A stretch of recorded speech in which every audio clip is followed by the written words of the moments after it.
Ya, halo teman-teman semuanya. Aku mau sharing tentang pengalaman aku waktu kemarin tes ini ya, akademik sama kebangsaan LPDP tahap 1, yaitu tanggal 16 sampai 17 Juni ya. Di sini aku berharap eh, bisa bermanfaat gitu ya buat teman-teman yang mau ikut LPDP tahap 2 dan bisa tahu gambarannya sedikit banyak gimana sih tesnya, isi soalnya kayak gitu. Oke. Nah, yang pertama ini, kalau kalian lulus seleksi administrasinya, kalian bakal dapat email dari LPDP yang isinya itu adalah panduan tes, tata tertib tes, dan jadwal tes kalian. Jadi, pertama untuk jadwal dulu deh ya. Waktu di website itu kan jadwal tesnya itu kan 16 sampai 19 Juni. Tapi ternyata pas di email itu cuma ada 2 hari, yaitu 16 sampai 17 Juni. Dan aku kebagian tanggal 17 Juni. Terus pastiin ya, pastiin kamu ingat jadwal kamu. Terus habis itu tata tertibnya di situ bakal dijelasin tentang gimana soalnya, isinya apa gitu. Terus tata tertibnya seperti apa yang nanti akan aku bahas ya selanjutnya, dan panduannya itu tesnya gimana, pakai pakai metode apa gitu. Nah, itu kamu bisa ikutin semuanya. Insya Allah banyak sih, dan eh, apa ya, gampang dimengerti sih panduannya. LPDP juga ngasih link YouTube tutorial gitu buat panduan tesnya nanti. Cuma itu karena tidak di public ya, jadi aku mm, nggak mau nge-share seperti apa juga videonya karena aku khawatir kalau nanti bakalan bermasalah gitu. Mungkin LPDP bakal pakai itu lagi atau gimana. Jadi aku sharing ininya aja ya, permukaannya aja gitu. Nah, di sini untuk metodenya, eh, jadi kita tesnya itu pakai aplikasi namanya Exam Browser. Nah, ini itu eh, pertama ya, di panduannya itu nanti bakal dijelasin. Yang pertama kita harus lakukan cek spesifikasi laptop. Laptop kita tuh berapa sih, harus ada, jadi ada persyaratannya gitu deh, laptop itu harus minimal RAM-nya berapa kayak gitu. Terus nanti kecepatan internet kita minimal berapa gitu. Terus kita download aplikasi dari link yang disediakan di PDF itu. Habis kita download, kayak download aplikasi biasa aja gitu ya. Kita ekstrak, habis itu nanti yang filenya, formatnya tulisannya exe gitu ya belakangnya, itu bisa diklik. Yang bentuknya aplikasi itu bisa diklik, nanti langsung muncul programnya atau aplikasinya full gitu. Jadi kita nggak bisa buka sambil buka Google Chrome gitu ya kalau misalnya mau mau apa sih kayak nyontek gitu atau searching gitu ya. Itu benar-benar nggak bisa. Dan bahkan apa ya, emang ini khusus banget sih aplikasinya. Jadi kita nggak bisa screenshot juga, nggak bisa tutup, nggak bisa close langsung aplikasi itu dengan cara biasa kayak kita tekan tombol close atau kita pencet shortcut Alt F4 gitu, nggak bisa. Mereka punya shortcut sendiri buat tutup, yaitu Ctrl C plus B gitu kayak gitu. Nah, nanti setelah kita buka aplikasinya, nanti muncul homepage, itu ada instruksinya, ada keterangannya, kamu bakal ngerjain soal tentang ini, berapa menit, berapa soal, kayak gitu jelas. Kalau untuk reguler kan akademik dan kebangsaan ya. Kalau untuk PTUD, kalau nggak salah, PTUD apa afirmasi gitu yang cuma kebangsaan doang, aku lupa. Jadi itu semuanya dijelasin di halaman awal. Habis itu di sebelahnya bakal ada halaman login. Login itu pakai KTP, nomor KTP kamu sama tanggal lahir gitu buat passwordnya. Nah, kita tuh cuma bisa login di tanggal ujian kita aja. Jadi kalau sebelumnya kita login sebelum hari kita ujian gitu ya, itu nggak bisa gitu. Oke, sorry. Nah, untuk tata tertibnya sendiri, ini ya kurang lebih sama seperti tes-tes pada umumnya ya. Pertama pengawasannya itu melalui kamera, jadi kita harus nyalain webcam, jadi laptop harus ada kameranya ya. Terus harus punya cahaya yang baik dan terang di ruangan kita tempat tes, supaya wajah kita kelihatan dan bisa dikenali sama pengawasnya. Terus kita juga nggak pakai masker biar kelihatan full wajahnya. Sama kita boleh menggunakan alat tulis dan kertas. Jadi kita sebelum tes kita siapin dulu itu kertas sama pensil atau pulpen buat nyoret-nyoret, terutama buat ngerjain bagian aritmetika ya gitu. Kalau aku sih nyiapin 3 lembar kertas HVS dan aku kepake tuh 1,5 kertas gitu. Jadi sediain aja yang banyak gitu ya. Jadi kalau misalkan nanti butuh nggak nyari-nyari lagi gitu. Terus tidak diperbolehkan menggunakan alat komunikasi atau kalkulator. Itu ya sudah biasa ya. Dan aku lihat sebenarnya untuk memakai sistem online ini ujiannya itu sebenarnya banyak celah ya, banyak celah. Ibaratnya kalau misalkan kita mau uh, curang gitu, kayak kita bikin contekan rumus gitu, atau kita naruh kalkulator di sini gitu, atau dikerjain orang, dibantu orang, itu sebenarnya kayak possible, tapi ya mungkin pengawasnya pasti juga ada usaha ya untuk melihat gerak-gerik kita selama tes gitu, apakah mencurigakan atau enggak gitu, atau gimana gitu. Jadi ya aku harap sih dengan metode ini teman-teman semua bisa tetap mengerjakannya dengan jujur ya, supaya berkah gitu, walaupun banyak banyak celah yang bisa dimanfaatkan untuk ibaratnya berbuat curang gitu. Oke. Selanjutnya nih, nggak boleh makan minum sama tes. Jadi minum pun nggak boleh ya. Terus ke toilet juga nggak boleh sama tes. Jadi emang harus sebelum tes gitu ya, harus diselesaikan semuanya. Nah, terus ada kesempatan reset login sebanyak 5 kali. Jadi kadang kalau misalkan login kita hanya udah coba-coba duluan gitu, misalkan sebelum mau tes gitu. Nah, itu nggak bakalan bisa login lagi gitu, harus nunggu dulu, reset dulu selama 1 menit kayak gitu. Nah, itu makan waktu sih, dan menurut aku mendingan ya udah nggak usah nyoba-nyoba dulu, langsung aja login dan ngerjain tesnya gitu. Terus, nah, mencetak buku panduan jika ada kendala. Jadi kalau misalkan kan mungkin bakal bermasalah gitu mungkin. Kalau aku sih nggak ada ya, alhamdulillah lancar gitu. Jadi misalkan nggak bisa login atau tiba-tiba koneksinya hilang dan yang lain-lain gitu. Nah, di buku panduan PDF yang tadi di email itu, kalau mau ada baiknya itu bisa di print. Jadi kalau misalkan tiba-tiba ada masalah kayak gitu, kamu bisa baca di situ. Atau bisa juga koordinasi dengan LPDP via Telegram. Jadi kalau aku tuh H-1-nya, jadi tanggal 16-nya, itu aku dikirim email sama LPDP buat ada jadi list kontak gitu ya, kalau misalkan kita mengalami kendala gitu saat pengerjaan tes. Kalau aku dikasih link via Telegram, kebanyakan sih emang via Telegram semua sih kalau nggak salah ya. Itu jadi aku langsung chat, langsung kayak ngetes gitu di Telegramnya. Jadi nanti kalau ada apa-apa itu HP ku standby di samping aku. Jadi aku bisa langsung buka Telegram dan hubungin PDP kalau ada apa-apa gitu.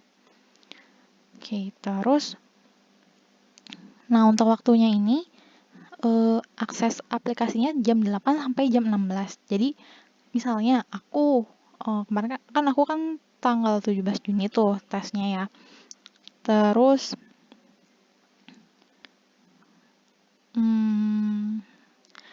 jadi dalam rentang jam 8 sampai jam 16 tuh kamu terserah milih mau jam berapa gitu. Waktu pengerjaan tuh 120 menit kan. Nah, misalkan aku mau tes jam 10, maka aku akan selesai tes jam 12 kayak gitu. Kamu juga bisa milih buat tes jam 14 gitu. Nanti kamu bakal selesai jam 16 kayak gitu. Tapi kamu nggak bisa mulai jam 14.30 karena kalau 2 jam kan 16.30 dan itu waktu akses aplikasinya udah berakhir. Jadi harus dalam rentang waktu itu dan kamu bisa milih jam berapapun yang kamu mau gitu. Ya. Nah, untuk soal ini ada akademik sama kebinekaan ya bahasanya tuh. Untuk akademik sendiri ada 60 soal dikerjain dalam waktu 90 menit dan kebinekaan itu 30 soal dalam 45 menit. Nah, totalnya 120 soal. Totalnya 90 soal, sorry. 90 soal. Nah, untuk waktunya di sini malah 135 menit ya, lebih ya dari 2 jam. Tapi kenyataannya sih kebinekaan itu gampang banget. Jadi aku selesai dalam waktu sekitar 20 menit gitu. Oke. Nah, untuk akademik sendiri ini dibagi jadi 3 subtes. Yang pertama ini penalaran verbal. Penalaran verbal. Ini soalnya 23 soal, terus waktunya 30 menit. Jadi ini setiap subtes ini emang bener-bener di menit-menitin ya. Jadi kita nggak bisa pindah-pindah subtes. Jadi ya udah kita ngerjain subtes 1 dulu nih, pengenalan verbal. Kalau udah selesai 30 menit baru kita pindah ke selanjutnya. Dan antara subtes ini kita ada waktu jeda 1 menit gitu.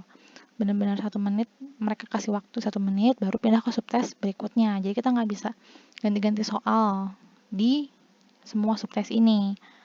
Bisanya cuma kalau kita lagi ngerjain subtes 1 nih, pengenalan verbal, ya udah kita bisa sih ganti-ganti soal di antara 23 soal penalaran verbal ini gitu.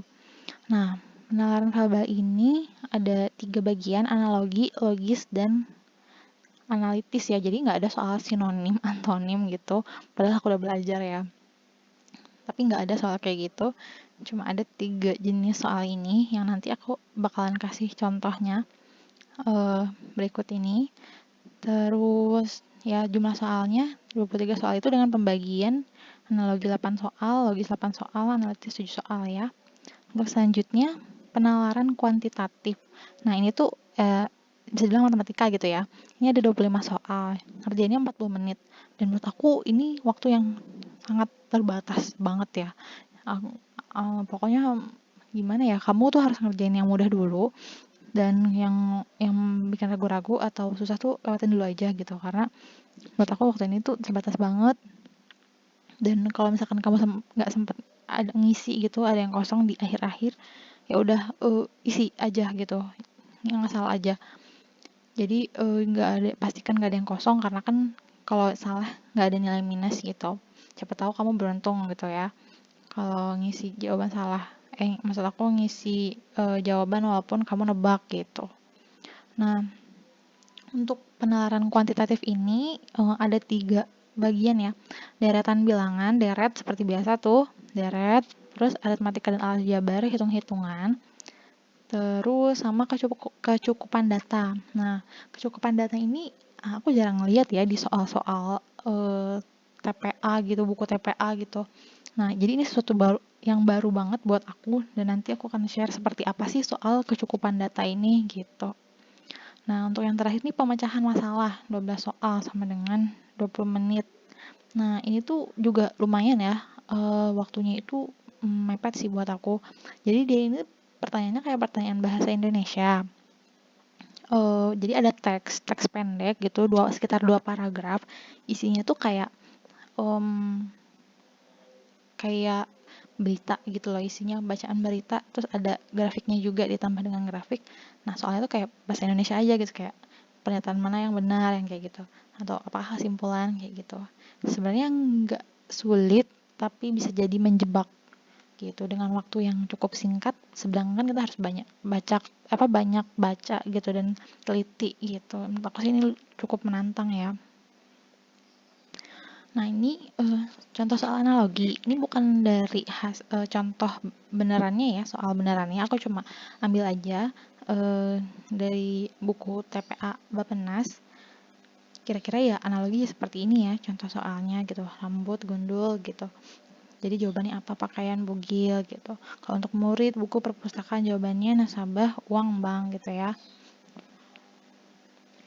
Ini untuk logis, ini pernyataan ini ya, ada pernyataan, kemudian kita bikin kesimpulan dengan ini silogisme. Menurut aku untuk semua soal sih ada yang mudah, ada yang susah juga gitu, pembagiannya rata. Ini untuk analitis,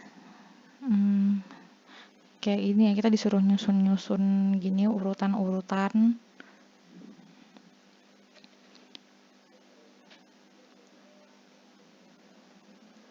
Nah, ini untuk aritmatikanya. Deret kayak gini kan udah biasa ya teman-teman ya. Aku nggak bakalan bahas soalnya, nggak bakal kita bahas jawabannya juga gitu. Teman-teman bisa belajar di soal TPA Bappenas, nanti aku bakalan share linknya di deskripsi, dan banyak buku CPNS juga bisa buat belajar. Jadi teman-teman pelajari aja dari semua sumber gitu. Nah, untuk aritmatika dan aljabar ya kira-kira contohnya soalnya kayak gini ya. Ada kayak gini, waktu itu ada yang ngitung jarak, ada yang ngitung diskon, ada banyak banget deh pokoknya kalau contoh soal ini. Nah, ini untuk kecukupan data. Kecukupan data ini misalnya gini nih, aku kasih soal nih, aku bahas ya. Rata-rata nilai murid pria adalah 75, sedangkan murid perempuan adalah 81. Berapakah jumlah murid pria? Nah, yang ditanyakan itu. Terus kita dapat informasi tambahan nih. Jumlah murid perempuan adalah 15 orang, yang satu. Yang kedua, rata-rata seluruh murid adalah 78. Nah, bisa nggak sih kita jawab soal ini gitu? Nah, kalau bisa dijawab dengan informasi satu saja, itu kita pilih A. Nah, kalau yang B bisa dijawab dengan informasi nomor 2 saja gitu. Jadi kita nggak butuh informasi satu gitu. Nah, kalau bisa dijawab dengan salah satu informasi saja, jadi pakai satu bisa, pakai dua bisa gitu. Itu kita jawab C. Nah, terus kalau kita butuh dua-dua informasi itu untuk menyelesaikan soal, kita pilih yang D. Nah, untuk E, kedua informasi tidak cukup dan butuh informasi tambahan. Jadi kita ngerjain soal ini tapi masih belum bisa menemukan jawabannya dan kita butuh informasi lain gitu. Kita pilih yang E. Nah, ini tuh sebenarnya bisa jadi mudah, bisa jadi sulit juga. Kalau yang mungkin matematikanya bagus, ini bakal gampang ya, bakal membantu banget buat mereka karena kayak ya udah logika aja gitu. Oh, kita mau ngitungnya ini, oh nggak ada informasi ini, oh nggak ada informasi itu, atau gimana gitu. Itu lebih gampang dan nggak perlu dihitung sebenarnya. Tapi kalau buat aku, kan aku takut ngerjain cepet-cepet kayak gitu, mendingan aku hitung semua ini butuh soal apa enggak, butuh informasi tambahan atau enggak gitu. Kalau mau teliti sih kayak gitu, cuma lumayan makan waktu ya.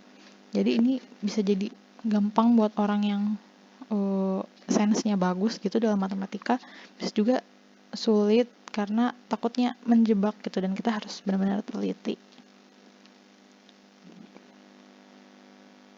Nah, untuk pemecahan masalah, ini yang kayak tadi aku bilang, kayak soal bahasa Indonesia, abaikanlah ini ya,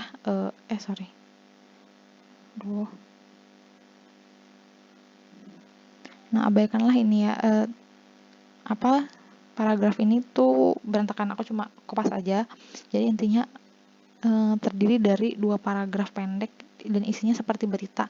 Kalau yang aku ingat itu, aku dapat soal tentang masalah banjir, terus gimana penanganannya di daerah tertentu gitu.